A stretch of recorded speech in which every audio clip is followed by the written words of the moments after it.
حق سننے سے محروم ہو جاتے ہیں۔ ہمارا انجام کیا ہے؟ ہماری اولادوں کا انجام کیا ہے؟ ایک لڑکی کو ایک نوجوان گناہ کی دعوت دیتا ہے اور وہ لڑکی اس کو جواب میں کیا کہتی ہے؟ اگر معاذ اللہ آج کسی لڑکی کو کوئی گناہ کی دعوت دے تو پلٹ کر کے اس طرف سے بھی اظہار گناہ ہوتا ہے۔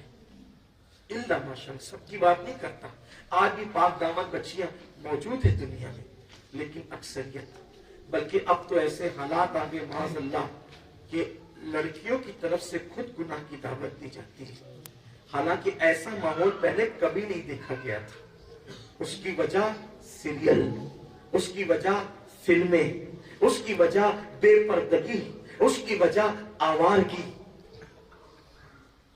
بیٹیوں پر تو اب پابندیاں رہ بھی نہیں گئی۔ آج کل تو لوگ سمجھتے ہیں کہ بیٹی کو پابند کر کے رکھنا یہ دقیانوسیت ہے، بیٹی کو پابند کر کے رکھنا یہ تو پرانا خیال ہے۔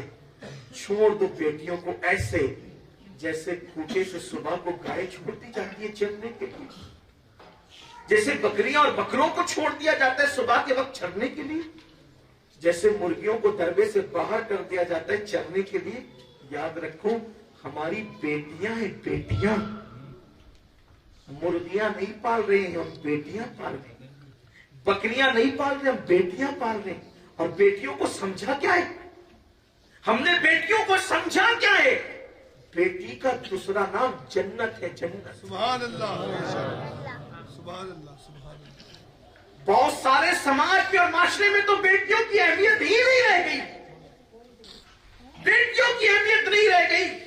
بیٹیوں کو نفرت کی نگاہ سے دیکھا جاتا ہے، بیٹیوں کو ذلت کی نگاہ سے دیکھا جاتا ہے، بیٹیوں کو رسوائی کی نگاہ سے دیکھا جاتا ہے۔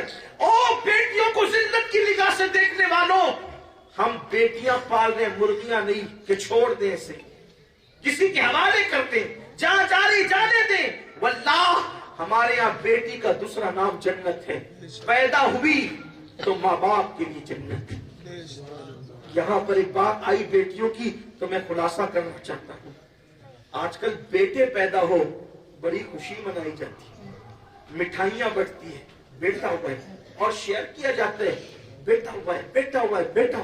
بیٹی پیدا ہو کسی کو پتہ ہی نہیں چلتا، منہ اتر جاتا ہے، منہ سیاہ ہو جاتے ہیں، چہرے کی رونق اڑ جاتی ہے۔ کیوں؟ کیوں؟ بیٹیوں کے دشمنوں سنو، یہ بھی دین سے دوری کا نتیجہ ہے کہ آج بیٹیوں سے نفرت کی جا رہی ہے۔ بلکہ حیرت تو اس بات پر ہے کہ باپ کا تو منہ اترتے ہی اترتا ہے، ماں کا بھی منہ اترتا ہے، بیٹی پیدا ہوئی۔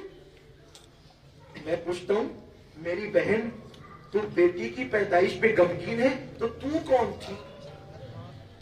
تو بھی تو بیٹی ہے، جوان ہونے کے بعد تو ماں بنی ہے۔ بیٹیوں سے نفرت کرنے والوں کو کہنا چاہتا ہوں، سن لو، ہمارے بزرگوں نے فرمایا جب بیٹا پیدا ہوتا ہے تو قدرت کہتی ہے جا اور اپنے باپ کی مدد کر۔ جب بیٹا پیدا ہوتا ہے تو قدرت کہتی ہے جا اور اپنے باپ کی مدد کر، لیکن جب بیٹی پیدا ہوتی ہے تو قدرت کہتی ہے جا تاکہ میں تیرے باپ کی مدد کروں۔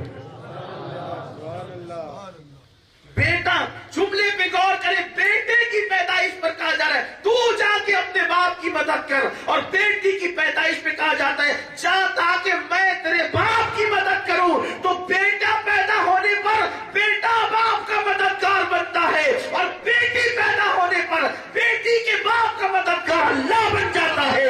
مجھے بتاؤ، بیٹا جوان ہو کر باپ کی مدد کرے گا یا نہیں کرے گا اس کی کوئی گارنٹی نہیں ہے، لیکن میرا اللہ جس کا مددگار ہو جائے پھر اس کو کسی کی مدد کی ضرورت ہی نہیں پڑتی۔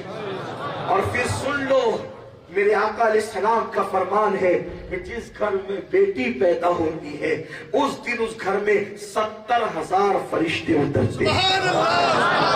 وہ 70,000 فرشتے اس بیٹی کو گھیر لیتے ہیں چاروں طرف سے، اور اس کے سر پہ ہاتھ رکھ کر کہتے ہیں اے ننھی اور نازک کمزور جان سے پیدا ہونے والی کمزور سی جان، جب تک تو اس گھر میں موجود رہے گی ہم بھی اس گھر میں موجود رہیں گے۔